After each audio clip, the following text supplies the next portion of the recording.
আসসালামু আলাইকুম। এই দেখেন থটসব বেল্লালের, হ্যাঁ আপনারা যে সমালোচনা করছিলেন ভাই, এই যে সমালোচনার জবাব দিল।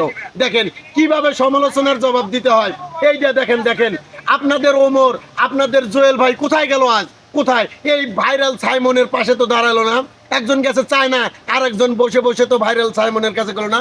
কিন্তু সে একটা বই 1000 টাকা বিক্রি করে দেখে কত সমালোচনা আপনারা করছেন। আরে ভাই, সে তো সাধারণ মানুষের জন্য বইটা তৈরি করেনি, সে শুধু তৈরি করছে কন্টেন্ট ক্রিয়েটারদের জন্য।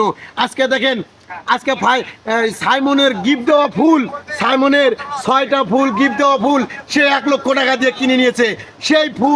সেই ফুলগুলো আবার 10,000 টাকা করে বিক্রি করতেছে। তাহলে দেখেন, এটাকে বলে বিজনেস। বিজনেস করতে গেলে অবশ্যই থটসব বেল্লালের কাছ থেকে আইডিয়া নেবেন, কারণ সে সে একজন আসলেই আসলেই থটসব বেল্লাল। অনুপ্রাণের আরেক নাম থটসব বেল্লাল। আসলে একটা মানুষ যদি অনুপ্রেরণা না থাকে, তার পিছনে কেন হাজার হাজার মানুষ থাকবে বলেন? আপনারাই বলেন। যারা টোল করে তাদেরকে এগুলো ভিডিও দেখা দরকার, ঠিক আছে? এগুলো ভিডিও দেখা দরকার, ঠিক আছে? এগুলো ভিডিও আপনারা দেখে রাখুন, ঠিক আছে?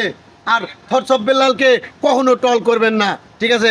আপনার সামর্থ্য থাকলে আপনিও ভাইরাল সাইমনের পিছনে বা সামনে গিয়ে দাঁড়ান।